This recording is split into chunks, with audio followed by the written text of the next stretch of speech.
ନମସ୍କାର। ଅକ୍ଷୟ ତୃତୀୟା ଏ ନାଁଟା ଶୁଣିଲେ ସିଧା ମନକୁ ଆସେ ସୁନା କିଣାକିଣି, ନୁହେଁ କି?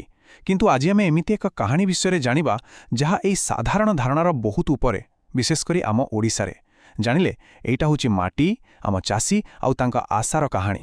ତେବେ ପ୍ରଶ୍ନ ହେଉଛି, ଅକ୍ଷୟ ତୃତୀୟା କ'ଣ ସତରେ ଖାଲି ସୁନା କିଣିବା ପାଇଁ ଗୋଟେ ଶୁଭ ଦିନ? ହଁ, ସାରା ଦେଶରେ ତ ଏହି ଧାରଣା ରହିଛି ଯେ ଏହି ଦିନ କରାଯାଇଥିବା ନିବେଶର କେବେ କ୍ଷୟ ହୁଏନି। କିନ୍ତୁ ଆସନ୍ତୁ ବୁଝିବା, ଓଡ଼ିଶାରେ ଏହାର ଅର୍ଥ କେତେ ଗଭୀର, କେତେ ଅଲଗା। ଦେଖନ୍ତୁ, ଏହି ଦିନର ଦୁଇଟା ପୁରା ଅଲଗା ଦୃଷ୍ଟିକୋଣ ଅଛି। ଗୋଟେ ପଟେ ସୁନା କିଣି ସବୁଦିନ ପାଇଁ ସମ୍ପଦ ରଖିବାର ବ୍ୟବସାୟିକ ଚିନ୍ତାଧାରା, ଆଉ ଅନ୍ୟପଟେ ଓଡ଼ିଶାର ଚାଷୀମାନଙ୍କ ପାଇଁ ଏହାର ମହତ୍ତ୍ୱ ବହୁତ ବଡ଼। ସେମାନଙ୍କ ପାଇଁ ଏଇଟା ହେଉଛି ମାଟି ମା କୋଳରେ ଜୀବନର ମଞ୍ଜି ପକେଇବାର ଦିନ। ଏହା କେବଳ ଗୋଟେ ନିବେଶ ନୁହେଁ, ଏହା ହେଉଛି ଏକ ଅତୁଟ ବିଶ୍ୱାସ। ଆଉ ଏଇ ଉକ୍ତିଟି ସବୁକିଛି ସ୍ପଷ୍ଟ କରିଦେଉଛି, ନୁହେଁ କି? ପ୍ରକୃତ ସୁନା ହେଉଛି ଶସ୍ୟ, ଆଉ ତାକୁ ତିଆରି କରୁଥିବା କାରିଗର ହେଉଛି ଆମ ଚାଷୀ। ଏହି ପବିତ୍ର ଦିନଟି କେବଳ ଧାତୁ କିଣିବାର ଦିନ ନୁହେଁ, ବରଂ ଏହା ହେଉଛି କୃଷିର ନୂଆ ଏକ ଚକ୍ର ଆରମ୍ଭ କରିବାର ଦିନ। ସତ କହିବାକୁ ଗଲେ ଏଇଟା ଜଳବାୟୁ, ଖାଦ୍ୟ ଏବଂ ଚାଷୀଙ୍କ ସହ ଜଡ଼ିତ ଏକ ମହାନ ପର୍ବ। ଆସନ୍ତୁ ଏବେ ସିଧା ଓଡ଼ିଶାର ଏହି ପାଳନର ମୂଳ କଥାକୁ ଯିବା। ଏହାର ନାଁ ହେଉଛି ଅକ୍ଷିମୁଠି ଅନୁକୂଳ। ଆଉ ଜାଣିଛନ୍ତି, ଏହି ନାଁ ଭିତରେ ହିଁ ଏହାର ସବୁ ମହତ୍ତ୍ୱ ଲୁଚି ରହିଛି। ତେବେ ଅକ୍ଷିମୁଠି ଅନୁକୂଳର ଅର୍ଥ କ'ଣ? ଏହାର ଅର୍ଥ ହେଲା ପ୍ରଥମ ମୁଠାଏ ବିହନ ବୁଣି ଚାଷ କାମର ଶୁଭାରମ୍ଭ କରିବା। ଦେଖନ୍ତୁ, ଅକ୍ଷି ମାନେ ଆଖି ବା ପ୍ରଥମ, ମୁଠି ମାନେ ମୁଠାଏ ଏବଂ ଅନୁକୂଳର ଅର୍ଥ ହେଉଛି ଶୁଭାରମ୍ଭ। ତେଣୁ ଏହା ଖାଲି ଗୋଟେ ପରମ୍ପରା ନୁହେଁ, ଏହା ହେଉଛି ଭଲ ଫସଲ ପାଇଁ ଏକ ପ୍ରାର୍ଥନା, ଏକ ସାମୂହିକ ସଂକଳ୍ପ। ଏହି ପରମ୍ପରାର ପ୍ରସ୍ତୁତି ବହୁତ ଆଗରୁ ଆରମ୍ଭ ହୋଇଯାଏ। ଚାଷ ଉପକରଣ ସବୁ ସଫା କରିବାଠୁ ଆରମ୍ଭ କରି ଧରିତ୍ରୀ ମାଙ୍କୁ ପୂଜା କରିବା ପର୍ଯ୍ୟନ୍ତ ସବୁକିଛି ବହୁତ ଶ୍ରଦ୍ଧାର ସହିତ କରାଯାଏ।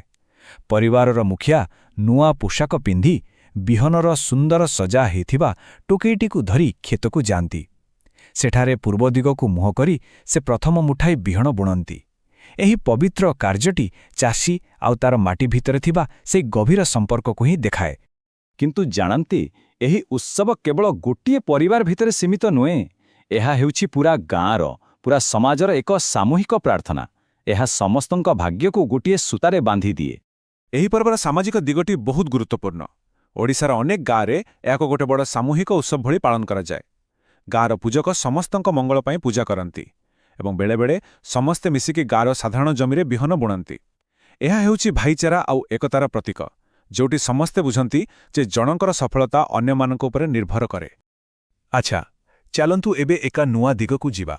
ଦେଖିବା ଏହି ଦିନର ଆଧ୍ୟାତ୍ମିକ ମହତ୍ତ୍ୱ କେତେ। ଏହି ଦିନ କେବଳ ମାଟିରେ ନୂଆ ଆରମ୍ଭ ହୁଏନି, ବରଂ ଏକ ଦୈବୀ କାର୍ଯ୍ୟର ମଧ୍ୟ ଶୁଭାରମ୍ଭ ହୋଇଥାଏ। ଟିକେ କଳ୍ପନା କରନ୍ତୁ, ଗୋଟେ ପଟେ ଆମ ଚାଷୀମାନେ ଆଗାମୀ ଫସଲ ପାଇଁ ମାଟିରେ ଆଶାର ମଞ୍ଜି ପୋତୁଛନ୍ତି, ଆଉ ଠିକ୍ ସେତିକି ବେଳେ ପୁରୀରେ କାରିଗରମାନେ ମହାପ୍ରଭୁଙ୍କ ପାଇଁ ରଥ ତିଆରି କାମର ଶୁଭ ଦେଉଛନ୍ତି। କେତେ ସୁନ୍ଦର ସଂଯୋଗ ନା? ତେଣୁ ଏହି ଗୋଟିଏ ଶୁଭ ଦିନରେ ଦୁଇଟି ମହାନ କାର୍ଯ୍ୟର ଆରମ୍ଭ ହେଉଛି। ଗୋଟିଏ ହେଲା ଚାଷୀର ପେଟ ପାଇଁ ଚାଷ କାମ, ଆଉ ଅନ୍ୟଟି ହେଉଛି ଜଗତର ନାଥ ଜଗନ୍ନାଥଙ୍କର ବିଶ୍ୱପ୍ରସିଦ୍ଧ ରଥଯାତ୍ରାର ପ୍ରସ୍ତୁତି। ଏହା ସହିତ 21 ଦିନିଆ ଚନ୍ଦନ ଯାତ୍ରା ମଧ୍ୟ ଏହି ଦିନରୁ ହିଁ ଆରମ୍ଭ ହୁଏ। ତେଣୁ ଏହା ସତରେ ଏକ ଅତ୍ୟନ୍ତ ପବିତ୍ର ଦିନ। ଭଲ କଥା, କିନ୍ତୁ ଏତେ ପୁରୁଣା ପରମ୍ପରାର ଆଜିର ଦୁନିଆରେ କିଛି ମହତ୍ତ୍ୱ ଅଛି କି? ହଁ, ନିଶ୍ଚୟ ଅଛି।